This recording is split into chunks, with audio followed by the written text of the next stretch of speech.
Para fingir que eu leio. Boa noite a todos, sejam bem-vindos a mais um Evangelho no Lar. Meu nome é Larissa, sou evangelizadora aqui da Federação Espírita Paraibana e hoje temos dois convidados. Se apresentem. Boa noite a todos, meu nome é Dalvani, sou psicóloga, sou trabalhadora espírita aqui da Federação Espírita e outras casas espíritas.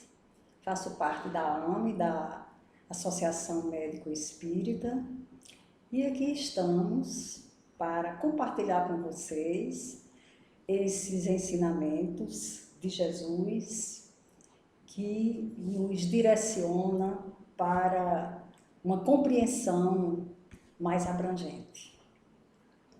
Boa noite a todos, eu sou Marcos, sou psicopedagogo, sou também da Associação Médico Espírita da Paraíba e sou articulista do Movimento Espírita. Bom, então todos vamos colocar água fluidificada, né? Vamos pegando nosso Evangelho. Hoje abram, né, no capítulo 13. Não saiba a vossa mão esquerda o que dê a vossa mão direita. O item será o item 4, certo? Os infortúnios ocultos. Então vamos iniciar com a nossa prece, né? Pedir que Dalvani faça a nossa prece inicial. Amado Mestre Jesus, queremos te agradecer, a ti e a toda a espiritualidade que se encontram aqui, que faz parte desse trabalho. Queremos te agradecer por esta oportunidade, por este aprendizado e te pedir, mestre e amigo, que tu assista, que tu ampare, que tu oriente, não somente a nós aqui nesse instante, mas a toda a família universal.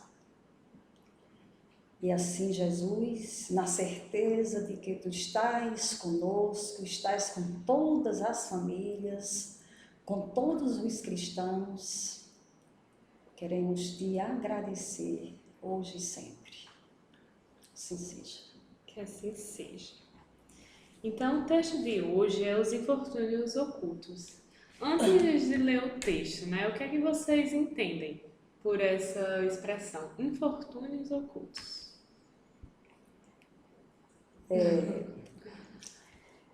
Infortúnios ocultos é uma palavra muito profunda, muito abrangente, e todos nós temos muitos infortúnios ocultos. E esses infortúnios, eles muitas vezes estão, mesmo que a gente tente de alguma forma a escamotear, a camuflar um pouco, mas eles acabam deixando de ser oculto. A gente esconde abaixo da sombra, e essa sombra, com várias camadas, vai ocultando cada vez mais esses infortúnios, mas de alguma forma eles aparecem. Por exemplo, a nossa vaidade é um infortúnio oculto. E nós achamos que não somos vaidosos, mas somos. O nosso egoísmo, a nossa arrogância, a inveja, que a gente confunde muitas vezes com outros sentimentos, mas é infortúnio oculto e todos nós temos, de alguma forma. Então, é muito importante a gente ficar vigilante desses infortúnios que nós, muitas vezes, ocultamos de nós mesmos, mas no externo, eles saem, eles se apresentam de alguma forma. Fiquem sempre bem à vontade, tá? Para comentar. Eu vejo dessa maneira também, mas eu acho que os infortúnios ocultos, nós vamos ler o texto, vamos entender o melhor, mas a gente vê, por exemplo, nos casos dos holocaustos, por exemplo, né? Como teve agora, terremoto, como tem às vezes essas bombas que explodem e matam todas as pessoas. E tanta gente se locomove para esses lugares e ajuda. E são pessoas sem nome, são pessoas sem crachá, sem identificação, são pessoas que estão ali, veem o problema e tentam ajudar. Nem que seja levando para um hospital, nem que seja levando uma cesta de frutas, estão ali. E são pessoas sem nome, são ocultos. Quem sabe quem são? Eles. Talvez Deus. Então, é nesse sentido, talvez, que eu vejo. É claro que tem a vaidade, é claro, um sentido de tentar se promover, claro. Mas a grande maioria, numa hora de precisão, aparecem. E esses são realmente os infortúnios ocultos, na minha opinião. Sempre quando eu vou ler um texto, né, que eu vejo uma palavra assim muito difícil, eu procuro tentar entender antes o que ela é. Eu tento adivinhar o seu significado, né? Aí agora vamos ler o texto, né, e cada vez mais aclarar para a gente, não é? Todas essas lições. Então vamos começar, item 4. Nas grandes calamidades, a caridade se emociona e observam-se impulsos generosos no sentido de reparar os desastres. No entanto, a par desses desastres gerais, há milhares de desastres particulares que passam despercebidos, dos que jazem sobre um gravado queixarem. Traduzindo, né? Os dos que moram sobre um leito pequeno e miserável, sem se queixarem. Esses infortúnios discretos e ocultos são os que a verdadeira generosidade sabe descobrir, sem esperar que peçam assistência. Então, depois de ler, né, esse primeiro parágrafo, o que seria, então, segundo Kardec, a verdadeira caridade? Que ele deixa bem claro nesse parágrafo.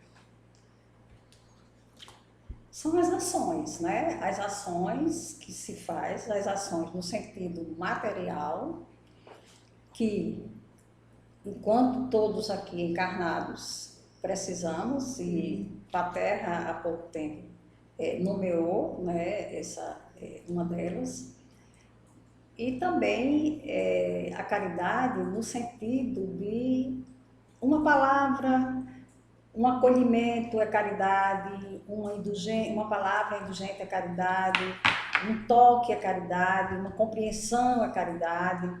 Então, tem várias formas de se fazer a caridade. Então, a caridade é muito ampla, é muito ampla.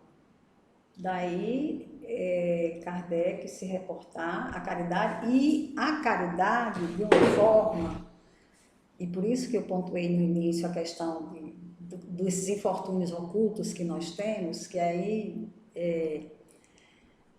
para que a gente, nesse momento de caridade, a gente faça essa atitude, a gente tenha essa atitude desprovido de sensações, de sentimentos inadequados, de sentimentos nocivos, que contamine essa ação de caridade, que seja realmente uma caridade soberana, uma caridade de doação. De doação. Concordo em número, gênero e grau. Essa doação é uma das coisas mais importantes que nós temos. E doar sem olhar quem, sem ter rótulos, sem ter religião, sem ter preconceito. Nós temos que aprender a lidar com o outro sem querer um pedacinho do céu em troca quando a gente vai ajudar. Nós temos que aprender a olhar o outro e ajudar o outro simplesmente pelo fato de sermos o que nós somos, humanos. E é dessa forma que nós devemos agir. E eu achei interessante também quando ele falou, né, da gente ajudar sem que o outro peça. Você ajudar espontaneamente, você notar a dificuldade do outro, né, que ele falou aqui. E eu chamaria isso, né, da pessoa ter desenvolvido a empatia, de você se colocar no lugar do outro, né, de você sentir a dor do outro. Eu acho isso muito bonito. Bom, então vamos agora ler o trecho, né? Dalvani, você poderia ler o segundo e o terceiro parágrafo, porque agora ele vai contar a história. Quem é esta mulher de ar distinto, de traje tão simples, embora bem cuidado, que traz em sua companhia uma mocinha tão modestamente vestida? Entra numa casa de sórdida aparência, onde sem dúvida é conhecida, pois que à entrada a saúdam respeitosamente. Onde vai ela? Sobe até a mansarda, onde jaz uma mãe de família cercada de crianças. Também esse outro. A sua chegada. A sua chegada refugie a alegria daqueles rostos emagrecidos. É que ela vai acalmar ali todas as dores. Traz o de que necessitam, condimentado de meigas e consoladoras palavras que fazem que os seus protegidos, que não são profissionais da medicância, aceitem benefícios sem coragem. Me chama a atenção quando ela diz aqui, no parágrafo, quando diz: traz o que necessitam, condimentado de meigas e consoladoras palavras. Porque na nossa compreensão, muitas vezes, é evidente que traz aqui uma necessidade material, né? O texto traz aqui uma necessidade material. Mas nessa necessidade material precisa também ser acompanhada esse condimento de meiguice, de consolação, de palavras consoladoras, de simplicidade, de bondade, de serenidade e de humildade. Porque muitas vezes a gente vai dar até uma esmola, e aí por isso que o Cristo diz: dai com a mão direita sem que a esquerda veja. É justamente por isso que eu falei da nossa vaidade no início, né? Que a gente camufla muito nesses infortúnios, porque a gente quer ser visto fazendo algo, a gente quer, de alguma forma, infla o nosso ego, saber que pode se fazer algo por alguém. Então, quando eu estou fazendo algo por alguém, eu estou acima de alguém. E não é assim. E não é assim. Então, é esse condimento de serenidade, de pureza, de despreendimento daquilo que você é e daquilo que você está exercitando naquele momento. Olhando o outro e sentindo no teu coração. Então, para mim, fica esse grande recado. Muito bem. A gente vê uma série de lições, né? Até onde você leu. O pai, né? Quais lições a gente já pode levantar mais sobre esse texto? Primeiro, que ela está acompanhada. A gente vê aqui, tá? Mulher com ar distinto, de traje tão simples, embora bem cuidado, e que traz em sua companhia uma mocinha tão modestamente vestida. Então, ela não veio só, ela traz uma menina com ela. Então, a gente vê que além dela fazer o bem, ela está ensinando a fazer o bem.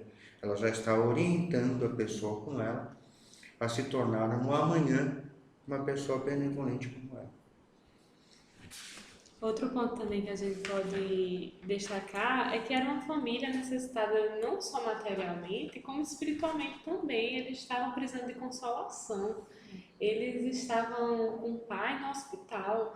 Então, como você bem destacou, ela trouxe a caridade material, né, tudo o que eles estavam precisando, como também a caridade moral estava lá consolando todas aquelas crianças, né, e aquela mãe que estavam precisando. Então, é outro ponto que Que é a caridade consoladora. Isso. Não é? A caridade consoladora. Você poderia continuar a ler o parágrafo? Foi aqui, ó. O pai. Paterno. O O pai, a mim? Uhum. O pai está no hospital e enquanto lá permanece, a mãe não consegue, com seu trabalho, prover as necessidades da família. Graças à boa senhora, aquelas pobres crianças não mais sentirão frio nem fome. Irão à escola agasalhadas e para as menorzinhas, o leite não secará no seio que as amamenta. Se entre elas alguma adoece, não lhe repugnarão a ela, a boa dama, os cuidados materiais de que essa necessite. Dali vai ao hospital levar ao pai algum reconforto e tranquilizá-lo sobre a sorte da família. No canto da rua, uma carruagem à espera, verdadeiro armazém de tudo que destina aos seus protegidos, que lhe recebem sucessivamente a visita. Não lhes pergunta qual a crença que professam, nem quais suas opiniões, pois considera como seus filhos e irmãos de Deus todos os homens. Terminado o seu giro, diz de si para consigo: comecei bem o meu dia. Qual o seu nome? Onde mora? Ninguém o sabe. Para os infelizes, é um nome que nada indica, mas é um anjo da consolação. À noite, um concerto de bênçãos se eleva em seu favor ao Pai Celestial, católicos, judeus, protestantes, todos adentros. Eu posso concluir a história ou a gente... Pode. Pronto, a gente conclui a história e depois a gente escuta todos os pontos, né? Por que tão singelo traje? Para não insultar a miséria com seu luxo. Porque se faz acompanhar da filha, para que aprenda como se deve praticar a beneficência. A mocinha também quer fazer a caridade. A mãe, porém, lhe diz: que podes dar, minha filha, quando nada tens de teu? Se eu te passar às mãos alguma coisa para que deis a outrem, qual será o teu mérito? Nesse caso, em realidade, serei eu quem faz a caridade. Que merecimento terias nisso? Não é justo. Quando visitamos os doentes, tu me ajudas a tratá-los. Ora, dispensar cuidados é dar alguma coisa. Não te parece bastante isso? Nada mais simples. Aprende a fazer obras úteis e confeccionarás roupas para essas criancinhas. Desse modo, darás alguma coisa que vem de ti. É assim que aquela mãe verdadeiramente cristã prepara a filha para a prática das virtudes que o Cristo ensinou. É espírita ela? Que importa? Então, quais as lições que vocês puderam destacar nessa história? Em primeiro lugar, que é um ato contínuo. Ela já é conhecida ali, aquela família já sabe que ela vem para dar um abraço, para dar uma palavra de conforto, que vem trazer remédios e mantimentos. Então a gente vê que é uma pessoa que já tem por hábito fazer essa ação, né, de caridade, e que leva a filha acompanhando e ensinando. E ainda ensinou muito bem a filha: olha, eu não vou te dar um negócio para você dar. Quem está dando sou eu, mesmo que seja através da sua mão. Quando você tiver suas posses, aí você faça a sua caridade. Eu achei perfeita essa parte aqui. E não está tratando de religião, ainda faz a pergunta: é espírita? Que importa? Sabe? Eu achei perfeita essa fala aqui, porque mostra claramente o infortúnio. Mostra claramente como devemos ou deveríamos agir para com o outro. Eu nunca esqueço uma cena que eu vi já faz alguns anos, acho que foi num terremoto, um tsunami, foi um tsunami. E perdeu a família toda, ficou só o avô e a netinha. E quando a netinha abraçou aquele avô, todos em volta ali choraram e começaram a dar alimento, acolher, levar. Apareceram pessoas que nunca viram, que nem moravam ali, porque sentiram a necessidade do afeto daquela perda. E isso eu acho muito importante, quando a gente consegue enxergar no outro o que lhe falta, o que realmente lhe falta, e podemos ajudar, essa é a verdadeira caridade. Uma coisa que eu acho interessante é que esse texto é de Kardec. Não é? Kardec, ele é muito didático, mas com essa história eu me surpreendi com a didática que ele teve de passar um ensinamento. Ele não falou infortúnio oculto é isso, caridade é isso. Ele contou uma história e nos ensinou o que significa caridade e o que significa um infortúnio oculto. E eu vejo muito isso, Kardec se baseando em Jesus. Jesus fazia isso também. Ele contava parábolas para passar ensinamentos muito profundos, né?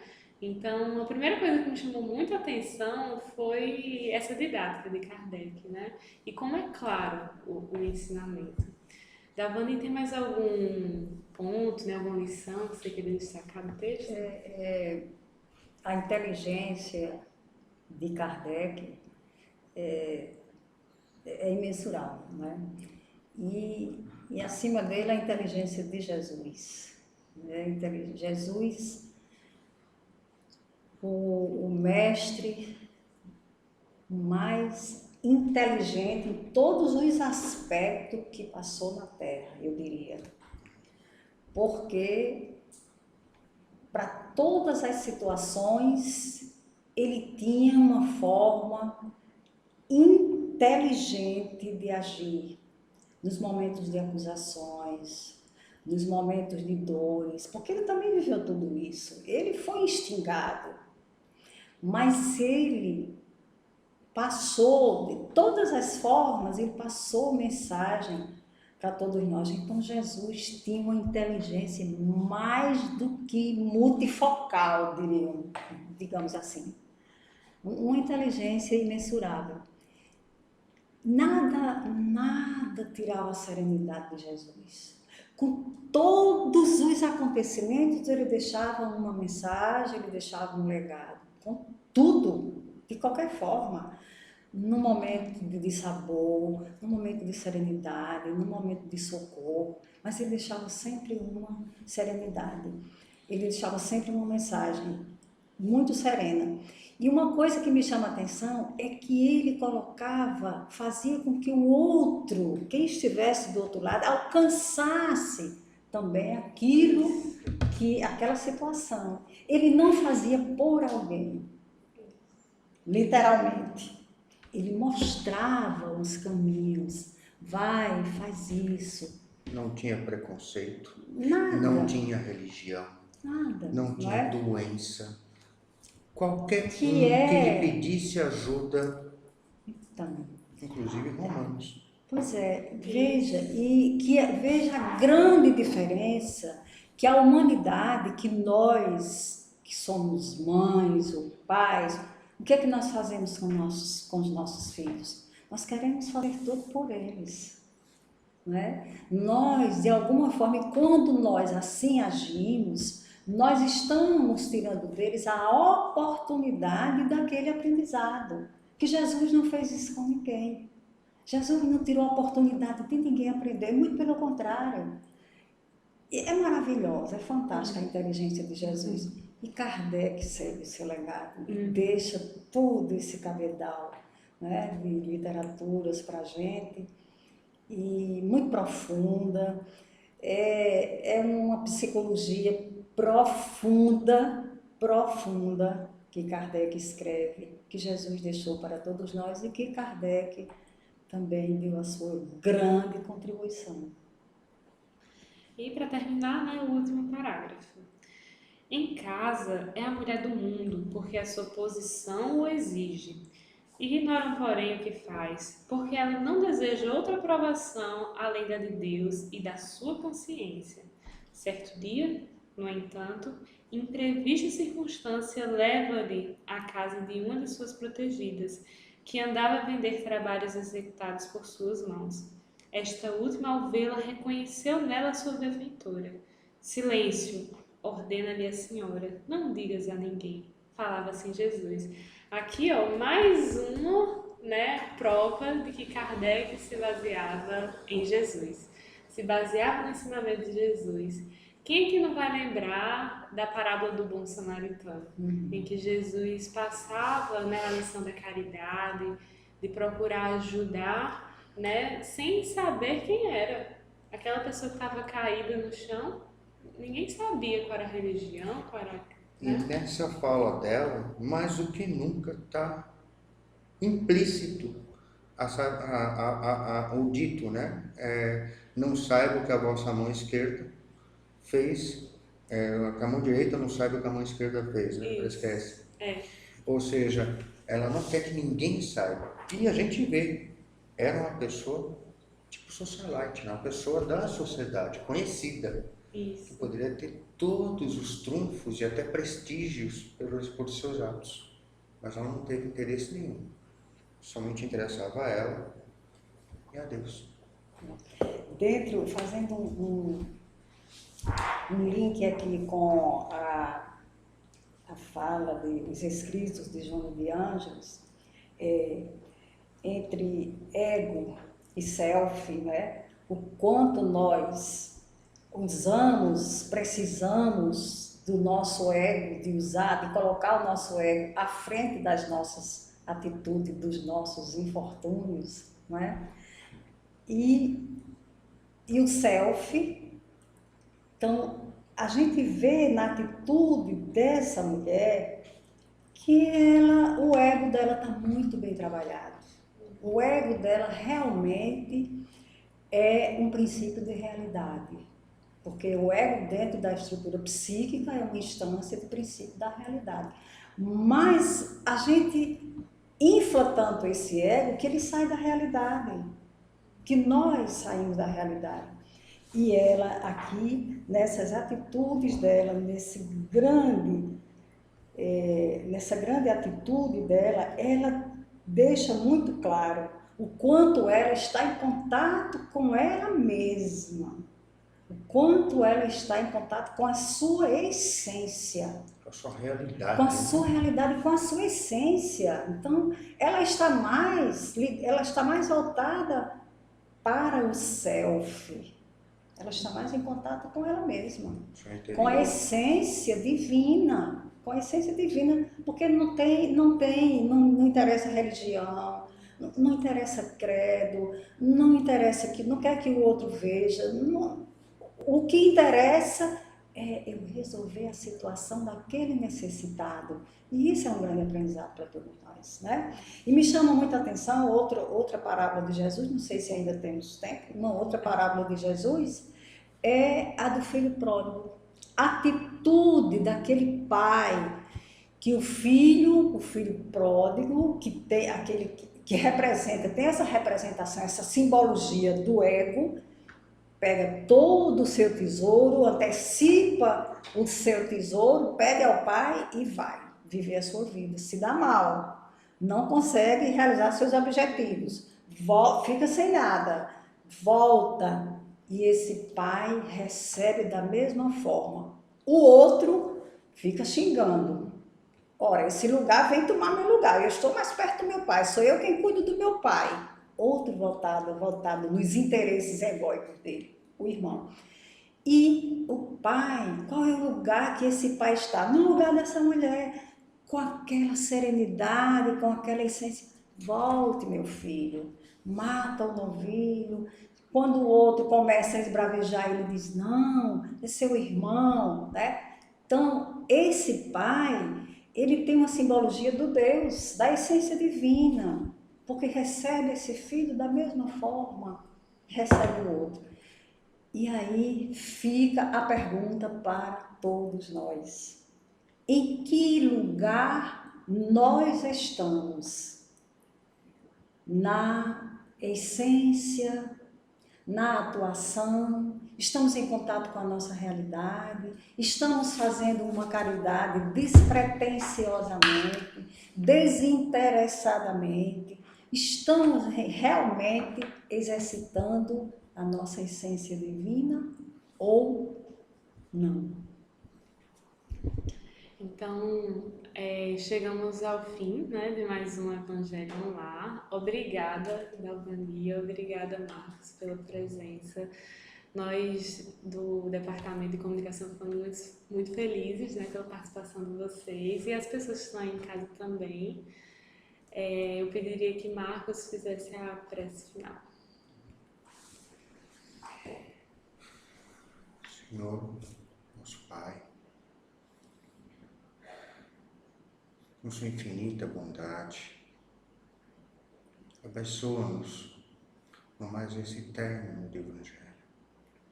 Abençoa-nos para que possamos sempre estar aqui, orientando, ajudando, divulgando e ajudando a todos. Que possamos agora retornar aos nossos lares e possamos reencontrar nossas famílias, para que possamos também, junto com o Senhor, iniciarmos uma nova empreitada para o dia seguinte. Assim seja. Assim seja. Graças a Deus. E até o próximo Evangelho Online.